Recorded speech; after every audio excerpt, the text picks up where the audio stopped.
الحمد لله رب العالمين والصلاة والسلام على سيد الأنبياء والمرسلين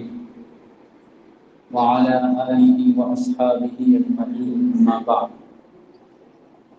أعوذ بالله من الشيطان الرجيم بسم الله الرحمن الرحيم يا أيها الذين آمنوا ادخلوا في السلم كافة ولا تتبعوا خطوات الشيطان وعن عائشة رضي الله تعالى عنها أنها قالت قال النبي صلى الله عليه وسلم إن أعظم النكاح بركة أيسره مؤونة أو كما قال عليه الصلاة والسلام اللهم صل على سيدنا ومولانا محمد وعلى آله وأصحابه وبارك وسلم۔ اللہ کا خاص کرم اور احسان ہے کہ اللہ تبارک و تعالی نے ہم کو، آپ کو، ہم سب کو دین اسلام عطا فرمایا، مسلمان بنایا، مسلمان گھرانے نے ہم کو اور آپ کو پیدا فرمایا۔ آپ سب جانتے ہیں کہ اسلام صرف جمعہ پڑھ لینے کا نام نہیں ہے، اسلام صرف 5 وقت کی نماز پڑھ لینے کا نام نہیں ہے، اسی طریقے سے اسلام صرف حج اور روزے کا نام نہیں ہے۔ یہ سارا کام تو کرنا ہے ہی،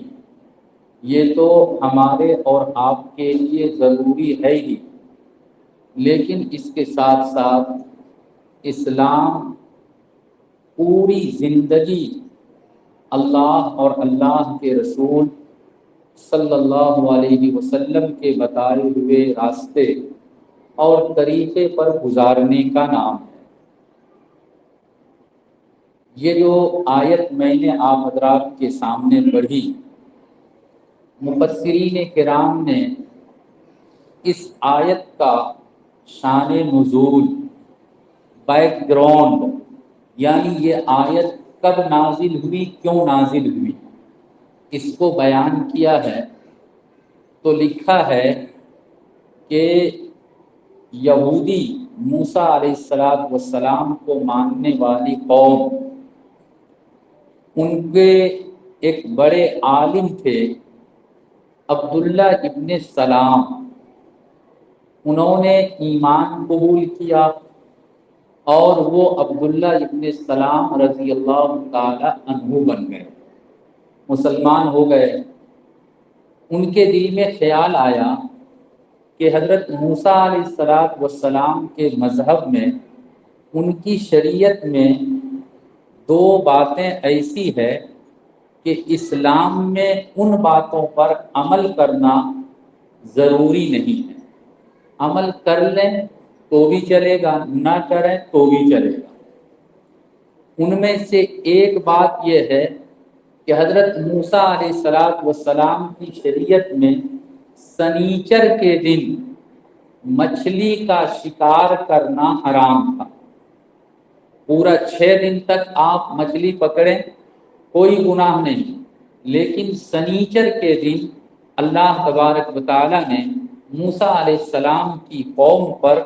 مچھلی وغیرہ کا شکار حرام کر دیا تھا، خبردار اس دن مچھلی نہیں پکڑ سکتے۔ ایک بات۔ دوسری بات یہ تھی کہ موسیٰ علیہ السلام کی شریعت میں اونٹ کا گوشت اور اونٹ کا دودھ استعمال کرنا حرام تھا۔ کوئی اگر اونٹ کا گوشت کھا لے، اونٹ کا دودھ پی لے تو یہ بہت بڑا جرم اور بہت بڑا گناہ شمار ہوتا تھا۔ حضرت عبداللہ ابن سلام رضی اللہ تعالی عنہ کے دل میں خیال آیا کہ اگر میں سنیچر کے دن مچھلی وغیرہ کا شکار نہ کروں تو پرانا جو میرا مذہب اور دین تھا یعنی موسیٰ علیہ السلام کا مذہب یہودیت، اس پر بھی عمل ہو جائے گا۔ اور اسلام میں سنیچر کے دن مچھلی پکڑنا یہ کوئی واجب اور ضروری نہیں ہے کہ پکڑنا ہی پڑے گا، پکڑ لے تو ٹھیک، نہ پکڑے تو بھی ٹھیک، کوئی ضروری نہیں، تو دونوں مذہب پر عمل ہو جائے گا۔ اسی طرح سے اسلام میں اونٹ کا گوشت کھانا جائز تو ہے، دودھ پینا جائز تو ہے، لیکن یہ واجب اور فرض نہیں ہے۔ اگر میں اونٹ کا گوشت نہیں کھاؤں گا، اونٹ کا دودھ نہیں پیوں گا، تو اسلام کے خلاف یہ عمل نہیں ہوگا، اور یہودیت پر یعنی پرانی شریعت پر بھی عمل ہو جائے گا۔ ان کے دل میں یہ خیال آیا اور انہوں نے یہ پلان بنایا۔ اللہ تبارک و تعالیٰ کو علیم بذات الصدور ہے، دل کی باتوں کو بھی اللہ جاننے والا ہے۔ اللہ تبارک و تعالیٰ نے اس آیت کو نازل فرمایا اور یہ کہا، یا ایھا الذین آمنوا ادخلوا فی السلم کافۃ، اے ایمان والو اسلام میں مکمل داخل ہو جاؤ، بالکل 100% اسلام کو فالو کرو۔ ایسا نہیں کہ ہم مسلمان ہو گئے تو چلو کچھ ہندوانہ کام بھی کر لیں، مشرکانہ عمل بھی کر لیں، عیسائیوں کے ساتھ مشابہت بھی اختیار کر لیں، یہودی مذہب پر بھی عمل کر لیں، ایسا نہیں۔ بلکہ جب تم نے ایمان لایا تو ایمان کا تقاضا یہ ہے کہ تم بالکل کمپلیٹ 100% اسلام کو ایکسپٹ کرو اور اسلام کو فالو کرو، اس پر عمل کرو۔ یہ آیت کا شان نزول ہے۔ میرے بھائیوں، بزرگوں اور دوستوں، اس آیت کو پڑھ کر یا اس کی ہلکی سی تفسیر بتلا کر میں آپ حضرات کو یہ بتلانا چاہتا ہوں کہ اللہ تبارک و تعالی نے اس دنیا کے اندر دو طرح کے لوگوں کو پیدا کیا، ایک مرد اور ایک عورت۔ تیسری جو صنف ہے اس کا کوئی اعتبار نہیں، بہت کم ہے، جس کو ہم اور آپ ہجڑا بولتے ہیں۔ باقی مرد اور عورت، مرد کو سکون عورت سے ملتا ہے اور عورت کو سکون مرد سے ملتا ہے۔ مرد عورت کے بغیر ادھورا ہے اور عورت مرد کے بغیر ادھوری ہے، نامکمل ہے۔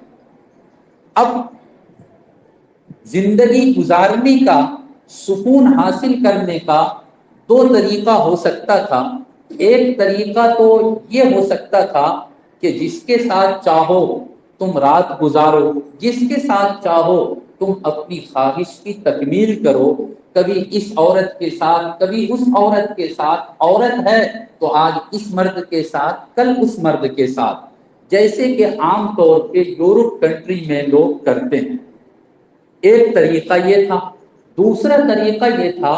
کہ جائز طریقے سے یعنی نکاح کے راستے سے میاں بیوی کا رشتہ قائم کر کے عورت اور مرد زندگی گزارے اور سکون سے زندگی گزارے۔ قرآن کریم میں اللہ تبارک و تعالی نے نکاح کو سکون کا ذریعہ بتایا، لتسکنوا الیہا، شادی کرتے ہو کیوں؟ تاکہ تم کو اس سے سکون ملے۔ تو یہ جو نکاح ہے یہ بھی اسلام کے مختلف عبادتوں میں سے یہ بھی ایک عبادت ہے، اسلام کے مختلف معاملات میں سے یہ بھی ایک معاملہ ہے۔ اب اس کے سلسلے میں اسلام نے ہم کو اور آپ کو جو تعلیم دی ہے وہ یہ دی ہے کہ جس طریقے سے نکاح ہونا چاہیے، جس طرح سے رشتہ قائم کرنا چاہیے، وہ طریقہ اختیار کرو جو اللہ کے پیارے رسول صلی اللہ علیہ وسلم کا اور صحابہ کرام رضی اللہ عنہم اجمعین کا طریقہ۔ ہمارے اور آپ کے لیے بہت ہی بڑی بدقسمتی کی بات یہ ہے کہ ہم جس ملک میں رہتے ہیں، جس دیش میں رہتے ہیں، یہاں کی میجورٹی جو ہے وہ غیر مسلموں کی ہے۔ غیر مسلموں کو ہم اور آپ جو کرتے ہوئے دیکھتے ہیں، ہم سمجھتے ہیں کہ یہی ہمارا اور آپ کا، ہمارے اور آپ کے دین کا یہ بھی شاید ایک انش اور ایک حصہ ہے۔ شادی بیاہ کے موقع پر جو کام ہندو بھائیوں کے یہاں ہوتا ہے غیر مسلموں کے یہاں ہوتا ہے، ان میں سے بہت سارا کام ہمارے اور آپ کے گھروں میں بھی انجام دیا جاتا ہے۔ بلکہ افسوس کے ساتھ کہنا پڑتا ہے کہ باپ نمازی ہے، کبھی کبھی باپ عالم ہے، بیٹی کا نکاح کسی بڑے بزرگ سے کروا رہے ہیں، لیکن اس کے ساتھ ساتھ گھر میں ڈھول باجا تماشا ناچ گانا وغیرہ وغیرہ۔ میرے بھائیوں، یہ اسلام ہم کو اور آپ کو نہیں سکھاتا ہے، قطعاً نہیں سکھاتا ہے۔ اسلام ہم کو اور آپ کو کیا سکھاتا ہے؟ اللہ کے پیارے رسول صلی اللہ علیہ وسلم نے فرمایا، اعظم النکاح برکۃ ایسرہ مؤونہ، سب سے بابرکت نکاح وہ ہے جس میں خرچ کم ہو، جس میں خرچ کم ہو۔ اس کا مطلب یہ ہے کہ لڑکی کا اگر نکاح ہوتا ہے تو اس میں دعوت کا، اس میں کھانے کا اور اس میں باجے کا اور اس کا اور اس کا انتظام کرنا، یہ اسلام کی روح کے بالکل خلاف ہے، شریعت کے بالکل خلاف ہے۔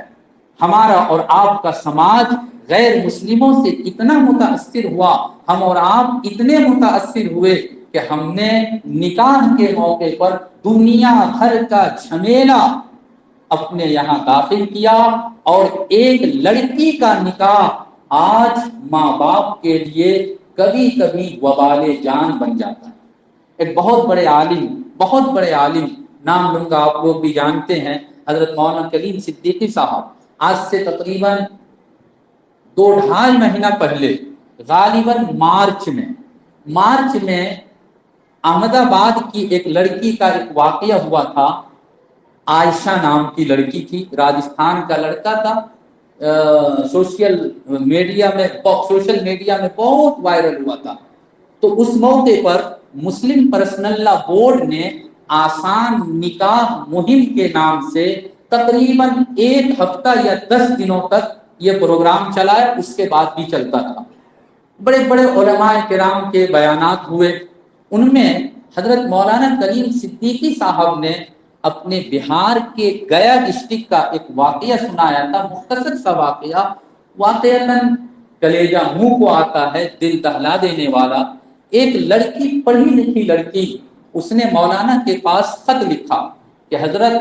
میرے والد کالج کے پروفیسر ہیں اور ہم 4 بہنیں ہیں، والد کو اتنی تنخواہ ملتی ہے کہ الحمدللہ گھر کا خرچ آسانی سے نکل آتا ہے۔ ادھر کچھ دنوں سے میری امی بھی بیمار ہے اور میرے ابا بھی بیمار ہے۔ اب والد صاحب کی تنخواہ میں سے کچھ پیسہ بچا کر رکھنا یہ ہم سب کے لیے مشکل ہو گیا ہے۔ حالت یہ ہے کہ میری عمر شادی کو ہو چکی ہے، میں شادی کے لائق ہو چکی ہوں، میری جو دوسری بہن ہے وہ بھی شادی کے لائق ہو چکی ہے۔ اب ہمارے رشتے تلاش کیے جاتے ہیں، جہاں سے رشتہ آتا ہے تو سب سے پہلے ڈیمانڈ اور جہیز کی ایک لمبی فہرست ہوتی ہے، جس کا انتظام کرنے کی ہمارے والد کے اندر ذرہ برابر شکتی نہیں، طاقت نہیں، کسی بھی صورت میں وہ اس کا نظم نہیں کر سکتے۔ میرے ابا بھی پریشان، رات میں تہجد کے وقت رو رو کر دعائیں مانگتے ہیں، اے اللہ، میں نے کیا غلطی کر لیا کہ مجھ کو آپ نے بیٹی دی اور بیٹی کا نکاح اتنا مشکل بنا دیا۔ اب اس لڑکی نے مولانا سے جو پوچھا، میرے نوجوان ساتھیوں، اصل میں مجھے یہ سنانا ہے، وہ لڑکی کہتی ہے کہ چونکہ میں بالغ ہوں، کالج میں پڑھی ہوئی ہوں، میری عمر اتنی ہو چکی ہے، میرے اندر خواہشات کا جو ایک ابھار ہے، میرے لیے اس کو برداشت کرنا مشکل، اور ماں باپ کے لیے نکاح اور رشتے کے لیے پیسے کا نظم کرنا مشکل، کیا ایسے موقع پر میرے لیے خودکشی کرنا جائز ہے یا نہیں؟ یہ اصل ہے، کیا میرے لیے ایسے موقع پر خودکشی کرنا جائز ہے یا نہیں؟ میرے نوجوان ساتھیوں، میرے بھائیوں، بزرگوں اور دوستوں، لڑکیوں کو خودکشی کرنے پر کون مجبور کر رہا ہے؟ ہمارا اور آپ کا سماج، جو لمبی فہرست بنا کر دیتا ہے، پیسے کا ڈیمانڈ کرتا ہے۔ ابھی 2-3 روز پہلے میرے پاس ایک مولانا صاحب آئے، آپ لوگ جانتے ہیں، بیچارے انتہائی غریب۔ انہوں نے کہا، مولانا، میری 4 بچی ہے، بڑی بچی کا نکاح فکس ہوا ہے اور افسوس اس پر ہے کہ جس کے گھر میں نکاح فکس ہوا وہ بھی مدرسے کا پڑھا ہوا ہے، لیکن 1,30,000 روپے کا ڈیمانڈ کیا ہے، اور یہ بھی کہا ہے کہ پہلے پیسہ جمع کرو گے اس کے بعد نکاح کی تاریخ فکس ہوگی۔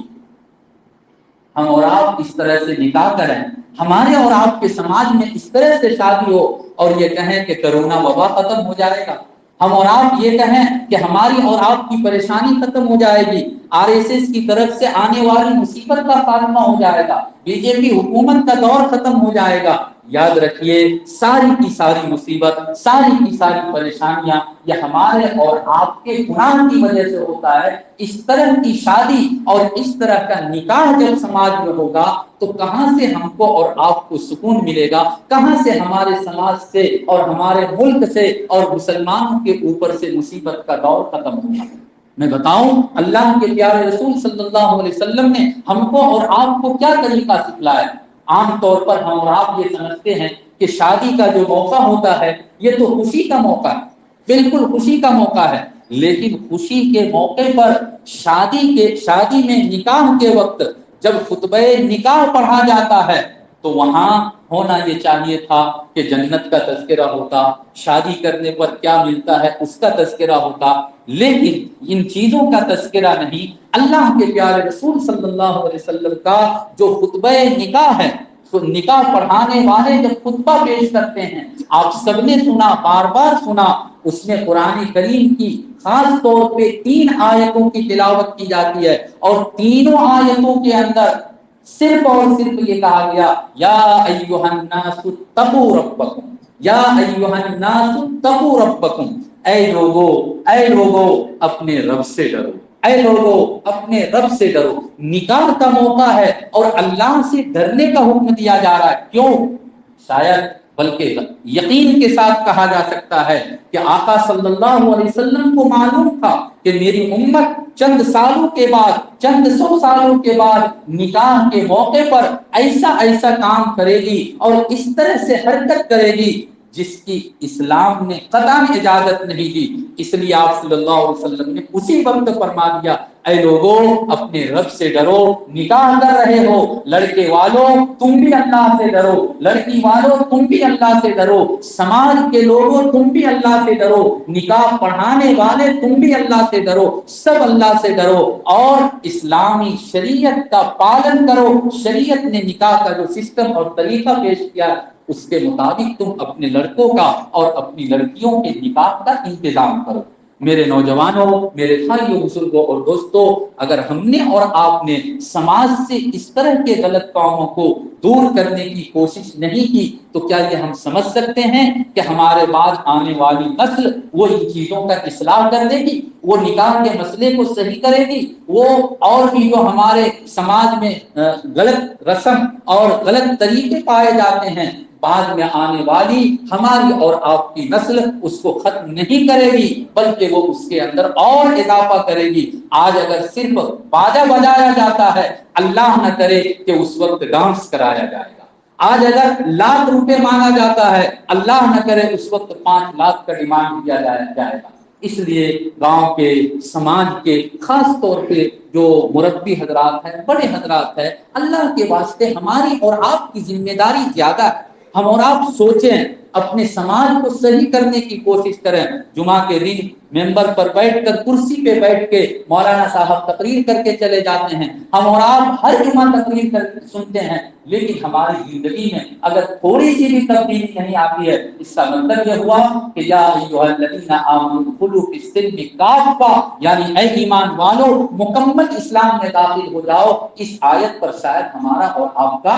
عمل نہیں ہو رہا، اور قرآن کریم پر اگر ہمارا اور آپ کا عمل نہ ہو تو بتائیے ہم اور آپ کیسے مسلمان ہیں؟ لہذا سوچئے، غور کیجئے، ضرورت پڑنے پر بیٹھیے اور اپنے سماج سے اس طرح کی خرابیوں کو، برائیوں کو دور کرنے کا نظم کیجئے۔ اللہ تبارک و تعالی ہر طرح کے رسومات سے پاک سماج ہم سب کو عطا فرمائے، اور اللہ تعالی ہر نیکی کے کام کے لیے ہم سب کو بھی خدمت کرنے کی، محنت کرنے کی توفیق مرحمت فرمائے۔ وآخر دعوانا